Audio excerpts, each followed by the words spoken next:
تماشاوانی هجا قالي ميل باكوري كردستاني اف كس ناز دكن يعني وحتى درجة كي باش قالي ميل لأوروبا جي ديجين للدياسبورا جي ديجي اف كسي هان ناسك حسين باي باشين يكجي بارونين يكجي ليدرين يكجي مزنترين كسين كود بازرگانيا ناركوتيكي ومخدرات هذا ناسكرية نافدار ديواري هاني ده قرتيه يعني هي قناغا مسكارم بيجم 30 سالي لهولندا هي كساتيه كي ناسكرية دمكي ده تي كلياوي بدورتها كور آتركر برپرسياري دولتها كور آتركر هبو تي كلياوي بمافيا تركر هبو هلبت مافيا تكلية وان بوا بهاف رهانه يعني ايكو بخوازه ناس بك اف كيه چيه دكار لسر جوجل سيرش بكو بزمان انجليزي بزمان تركي بزمان كردي بزمان عربي جي تشن لسر وي هنا كسيتي كي ناس كري يعني نب ام بيجن بقهرماني بالروشنبيري بتيكو شين وتيكو شرينا بتجارتها بازرگانيا ناركوتيكي وكي كسكي كريمينال يعني نكو از ولود بيجن قانوني اوروبي ولود بيجن يعني اللي اف حسين باي باشين اف هي يعني دمك بري خدای PKK نه تبعیه PKK رخصنا PKK de Avrupa de ne tebaiya rexsina PKK de Avrupa de hinek kes بالتايبت زبير عيدار وكنكا ورمزي جي حياة درجة اللي ريخصنا PKK أوروبا أساس يعني رخنه خوي تندلوان دكه دوان رخنه هانه ده دوان تويتين كو لسر تويتر يعني لسر اكس داتينه قلت تشتر دكهبن يك حياة شو درجة PKK وكر ريخصنكي سياسي وكر ريخصنكي كرد نافا تجارتها تشتين قريجو كرمينالو دنافا تجارتها اروهين يعني تيدي كورتشوية دما ونفجرن توی تیوی بخوینن تکست تیوی نویسیوی ناوی جتکن بر مقاله اینوی بخوینن و نویان مسئله هانه ده اشکره بکن يعني عود بيشه حياة شو درجة بالتايبت بحصة زبير عيدار دك زبير افندي لقوري داخو يعني ايه مجمرة يعني چي گرين قد في مسألة هانه ده يعني خب هفكتن خم ناكب هفت كفن سبوي الهفجي بين يعني تشتيكو مشوبان اف حسين باي باشين تشتيكو ازجيهاش تيميكو او دبيجي يعني قاب ابو قنجة ابو باشه بس ايه در دوراوي خرابنه PKK تشتكي باشه بس هناك دناف ده خرابه هنه ريفا بريا اوروبا تشتكي باشه اللي هناك جاسوس و كس دناوان دنه همو ريخستن ناكبر برسيار دناف رديسا دبيجي يعني دبيجي امرخنا دكن قهنا دن ما ونزانم چو سوزيب دروال ما دكن يعني دوي وي ناگر بيج ريخصنا PKK تشتكي ولوي يعني تشتكي نباش دوي ناگر كو بيج يعني خطا خورج قاي بيره يعني ابو اگر نه خرابه بانا اف ريخصن و نگاشتنا بي قناغاني هري گرين ج اف افاده اف امكار ناوي وان بكن افاده تشتكو حسين باي باشين دبيج حيا چو قناغي حيا چو آسته كو PKK لبر لأوروبا دنافا كاري كريمينالو كاري تاري وقريج دي جي قرتيه وسودور قرتيه بحث دك بحصا $1,000,000 كو PKK بزوري ج كارساز و كارمندن لأوروبا اي كرد بچاف سوري بپلان بليسك دست داني سرپري وان سرمالي وان سرفابريكي وان دوان ifade hane de gelekçtin yani kuberi nezalal bul yani kes nedveri bu ahibin ev bay başin deri vekiriye u dibêje yani او جي دبيجي كو وان رخنه هاني وان قوتني هاني جبو كو دليب ودرفت بب هنا كسندن تشتيدن جا ارشيفا قريش APK دهندري اوروبا ده باخبن وبيجن بحثا بو يرى ساكنة جانسس وهوالي ويل باريسيا ده 1013 که ديركت واشكره دبيجي ريخستن دنافا رولا ريخستني هي اوروبا دنافا يعني دترورا بويرا ترور كرنا ساكنة جانسس وتصفية كرناوي اشكره دبيجو دبيجن ناف لجمع هنا وين فوتو لجمع هنا ازي وان اشكره بكم اگر ريخستن وان اشكره نك ازي وان اشكره بكم وكي تهديد وكي قفخارن دا آخذه يعني بذي منطقة غاني حسين باي باشين دا آخذه بمنطقة تهديده وبمنطقة كو انفرماسيون بأولى لجمعي حنا أب حسين باي باشين بذي منطقة غاني دا آخذه أشكره يعني مرة نازدك كو جاسوسين ميتي النافا ريخصنا بككي دا أوروبا دا هنا و دبی بیناگر کو های قندیلش وان کسی هان ایه و دبیجه چما ریخستن وان کسی هان وان جاسوسین هان وان کسین کو دستی وان ده کشتنا ساکینه جانسس و هر دو کچین حوالین وی چما ریخستن اشکره ناکه و يعني نديرك بجي ريخستني توانبار دكه كوفان كسي هان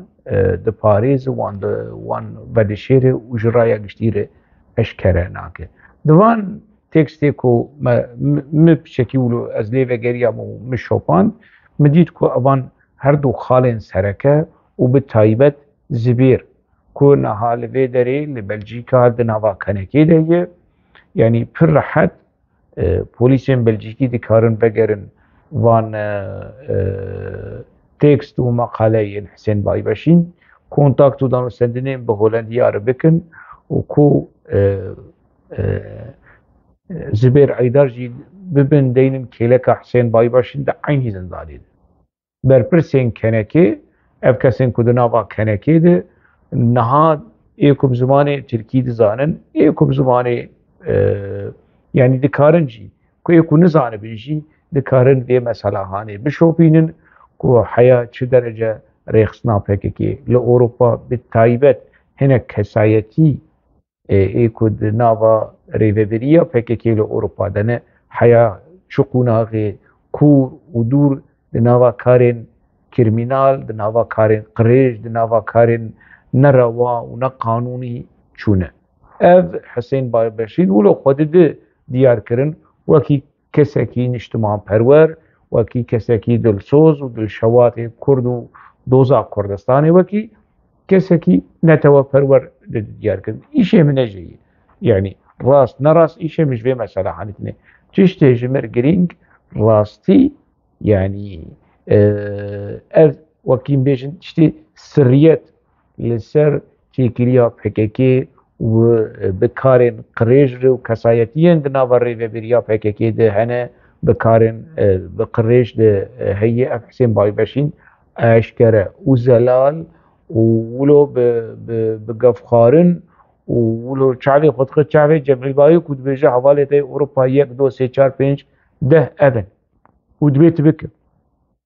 قالوا جميل بايك بقى زبير بك بقى مظلوم آمد بك بقى ريفيبريا اوروبا بك يانجي گوری تهدید حسین باي باشین بچه اف جی دمه پیش ده ورخویا کرن دبه کو حسین باي باشین تنازل بك يعني دبه کو PKK جي خورتر به دبه کو PKK تهدید عليه بك دبه کو يعني چاف سوري وتهديد و PKK يعني ريخصنكي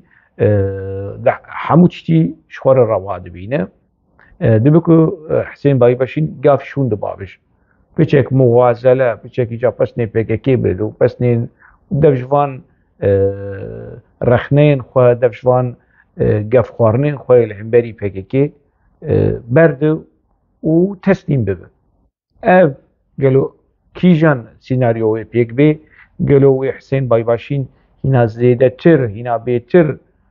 توج و تند لعنبری پککی دلیل و بلگه اند دستیوی ده هبه اشکره بکه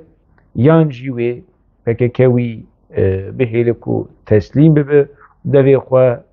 بگره اف جی برسوا وی پرساهانه و جروجن پیش رو ببینه.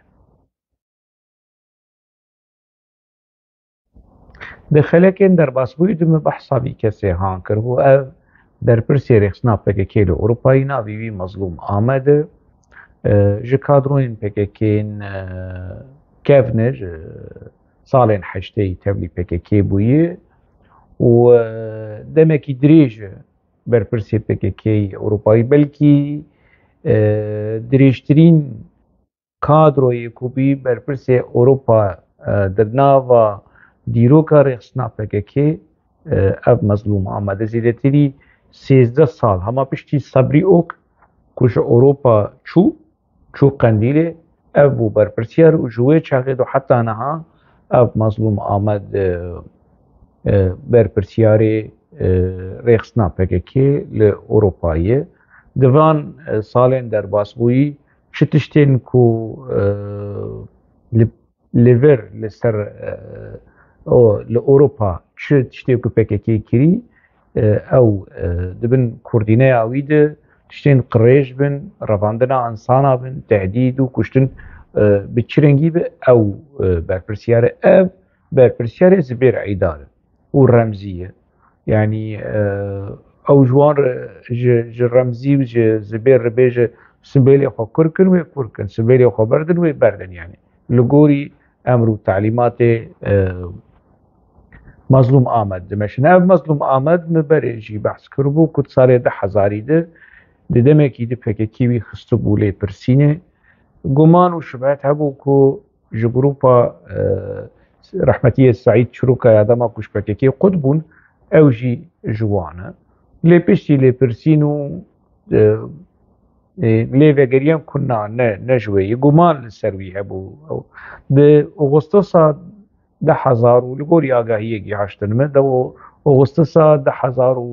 2006 de li herêma Kelereşê ser sînorê Bakur û Rojhilat de ev berpirsê gumrikê bû. Di wê herêma hanê de di wan deverê hanê de tîcaret û qaçaxçî pir yanî karên qaçax pir tê kirin. Hem ji aliyê Tirkî biçin aliyê Îranê ji aliyê Îranê jî werin aliyên ji Rojhilat werin Bakurê Kurdistanê. Ew herêma hanê gelek tiştên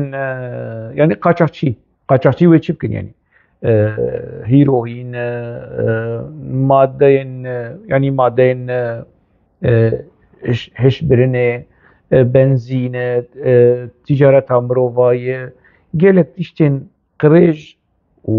û qaçax di wê devera hanê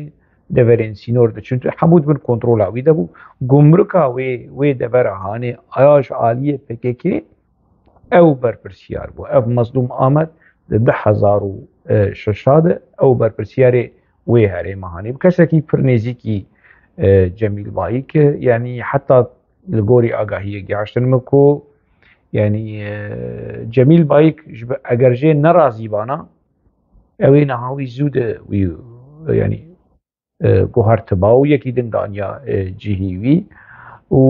li gorî informasyonên ku gihaştin me ku kesê ku yanî ji bo ne tenê ji bo rêvebirin ji bo tiştên ji ber ku tecrîba wî heye tecrîba wî li Kelereşê heye dema ku li wê derê bû li Ewropa jî xwedî tecrîbe ye yanî karên tarî û nebaş û qirêj ê ku Cemîl Bayîk bixwaze bike bi rêya mezlûm Amed dike. Dema ku li Selahedîn Demirtaş jî xistin li Düsseldorf li komeleya Düsseldorf ev mezlûm Amed jî berpirsiyarê vê mesela hanê bû hayî wî ji wê mesela hanê bû gelek tiştên hene ew jê agahdar e ew jê hayîdar e helbet kontaktê Hesên Baybeşîn û ev mezlûm Amed jî niha çêbûye li gorî ku ez yanî تكست ونویسین حسین بایباشین کو بحث دکه کو بهن کساج پککی رونشتی و سوز دانه دبی کو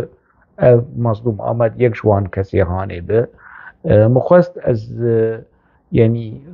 برپرسی پککی اروپا و یکی کو رخنه دکه رخنه